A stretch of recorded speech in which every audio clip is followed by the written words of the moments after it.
my soul. The fire burning out of control. It's love and I gotta let it show. It's changing my world for the better. So raise one hand high, show your light in the sky. We're gonna keep it shining forever. Whoa, whoa. It's brightest when we're shining together. This little light of mine, I'm gonna let it shine. And in the darkest night, I'll be the brightest light. No covering it up, no shutting it down, no blowing it out. I'm gonna let it shine. This little light of mine, I'm gonna let it shine. We're shining brighter than the sun. We're lighting up the world for everyone. You know we're never quitting, never done. We're only getting brighter and brighter. So raise one hand high, show your light in the sky. We're gonna keep it shining forever. Whoa, whoa. It's brightest when we're shining together. This little light of mine, I'm gonna let it shine. And in the darkest night, I'll be the brightest light. No covering up, no shutting it down, no blowing it out. I'm gonna let it shine. This little light of mine, I'm gonna let it shine. Yeah, this little light of mine. Maybe it used to be little, but now it's a wildfire. It's growing bigger and bigger and bigger. Can't shut it down, can't blow it out, can't hide it now. It's shining around the world and getting hotter now. So throw your light up, come on, raise it higher. We gonna start a fire, it's only getting brighter. Burn bright in the night for the world to see. This little light is bringing change and it starts with Raise me. one hand high, show your light in the sky. We're gonna keep it shining forever. Whoa, whoa. It's brightest when we're shining together. This little light of mine, I'm gonna let it shine. And in the darkest night, I'll be the brightest light. No covering up, no shutting it down, no blowing it out. I'm gonna let it shine. This little light of mine, I'm gonna let it shine. This little light of mine, I'm gonna let it shine. And in the darkest night, I'll be the brightest light.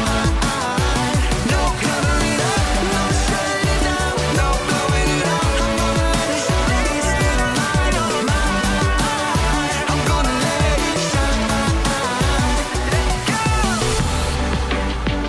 No shutting it down, I'm gonna let it shine.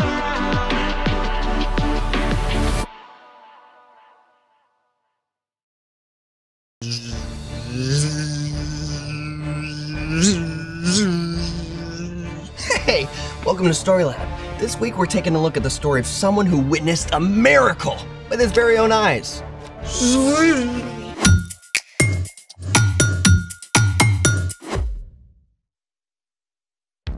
Hey, I'm Zeke. And I'm Carter. All month we're talking about how trusting and following Jesus changes the way we treat others. Everything okay? Sorry. What's going on? One of my best friends just moved all the way across the country. That's tough. But you can still FaceTime, right? Yeah, I guess. I know what you need. What? An epic battle between the forces of good and evil. How is that supposed to help? I don't know exactly, but it always cheers me up. Fair? Great! Then let there be light. Swords. Don't you have a test to study for? Oh, this is all about you, bro. You ready? Let's make it! Today we're gonna make our very own light swords. I grant you, this could be cool. What do we need? Pool noodles, giant rolls of cardboard, high-powered LED lights? Straws. Great, I'll go get... Wait, like drinking straws? Straws! I was picturing something a little more galaxy-conquering. These are simply the best for light swords. Did you see what I did there? Simply? I don't see it yet, but okay. Okay, we need 2 straws, black tape, scissors, glue sticks, a glue gun, rhinestones, and these dazzling finger lights. Ooh, I call blue. Then I will get, whoa. Red. Okay, for step 1, cut a few strips of black tape and cover the base of the light.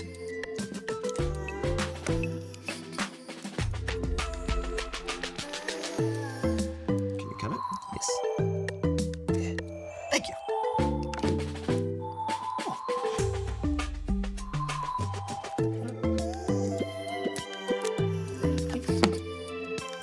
Now for step 2, you're gonna need a grown-up around for this. Prepare the glue gun.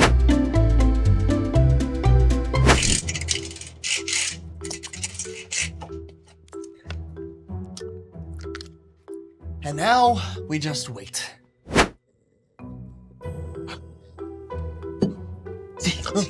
What? I think they're ready. Oh, they're ready? Oh, perfect. Ready. Okay. Now squeeze a little glue on the base around the light. Enough so the straw stays in place, but not too much or you'll cover the light. Gotcha.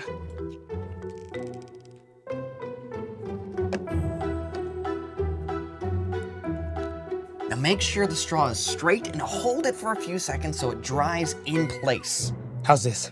Oh, you the man. Hey, how hot is a light sword? I don't know, how hot? Lukewarm. Oh, okay, I get it. Now, for step 3, it's time for the rhinestone. Just glue it to the end of the straw so the light doesn't escape. Now, our strategy for this is putting it around the tip of the straw and then just placing it on the rhinestone.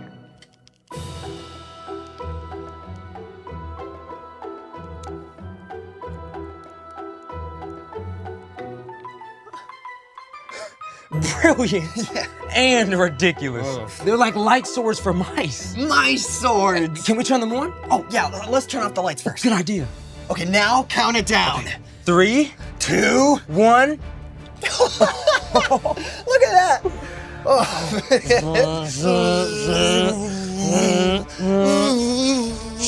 We meet again at last. If you strike me down, I will become more powerful than you can possibly imagine.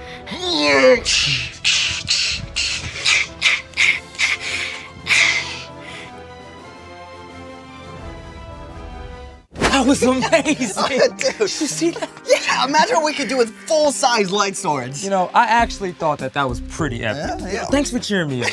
Oh, hey, I've got another mood booster for you. Someone else who saw the light. Bring it on. It's time for...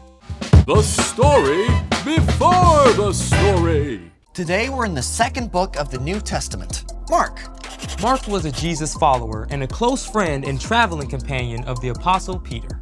Mark collected and recorded stories from the life of Jesus to make sure they didn't get lost. Everywhere Jesus went, big crowds gathered. No matter how tired he was, Jesus always had time to show kindness and compassion. In chapter 10, Mark writes about Jesus' journey to Jerusalem. Jesus was traveling there for the last time to give up his life. Which is where our story starts. Take it away. Hey everyone! On their way to Jerusalem, Jesus and his followers passed through the large, busy city of Jericho. More and more people gathered until a crowd followed as they left the city. People lined the streets, straining for a chance to see Jesus. Ahead, a man named Bartimaeus sat by the side of the road asking for money. He was blind and he couldn't see a thing, but he could hear all the voices. Look, it's Jesus. I heard he heals the sick. I heard he raised a man from the dead. He fed thousands of people with just a few loaves of bread and fish. He can do anything. Bartimaeus' thoughts must have raced as he listened. At this time, if you were blind, there was no technology to help. You couldn't hold a job, and you had to rely on other people's compassion. If nobody was willing to help, you were stuck, left to beg for money in the streets. It was a very hard life. Desperate not to miss his chance, Bartimaeus began to shout, Jesus, son of David, have mercy on me. The people around Bartimaeus tried to keep him quiet. Who do you think you are? Yeah, Jesus has got important things to worry about. You should just zip it. but Bartimaeus shouted even louder. Jesus, Son of David, have mercy on me! You know what? Even though Jesus was surrounded by a noisy crowd, and even though he was on an important mission, Jesus listened. He heard Bartimaeus, and Jesus stopped. Call for him. Whoa. Hey! Cheer up! Get up on your feet! Jesus is actually calling for you.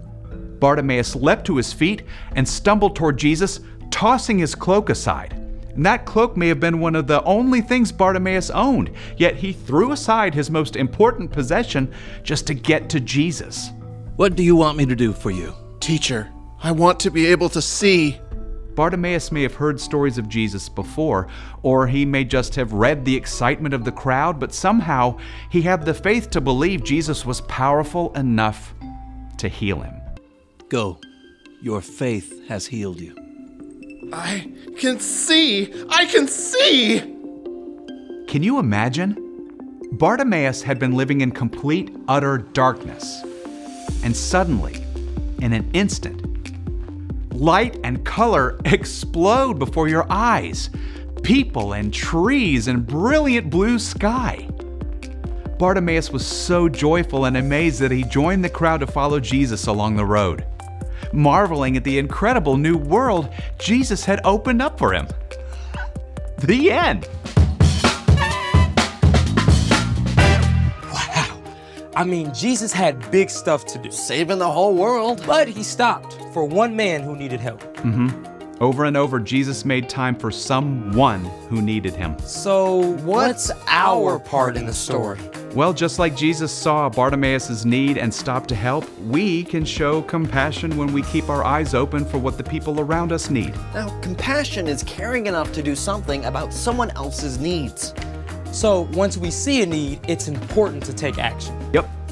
True compassion means making time to help others. Like when you're in the middle of a video game and your mom is carrying in groceries from the car. Ooh, that's hard. I hate pausing a game. But you can still pause yourself and help. True story. Maybe taking a few minutes before starting your homework to FaceTime your grandma, because you know she loves to hear from you. Or you could help your dad put together packs with clean socks and snacks to give out to people you see who don't have homes. Yeah, sometimes it's as simple as saying hi to a friend who looks lonely. Or getting up a few minutes early to help your younger brother get dressed and ready for school. I think you got it. And thank you both for taking time to chat with me. See you next time. Bye. So here's the thing. Make time to help others. Speaking of help, you need any help for that test you're studying? Yeah, I've sort of been avoiding it. Well, I'm here for all your study needs. After a 60-second epic battle. Oh, you are on. Thanks for joining us in the Story Lab. See you next time. Okay.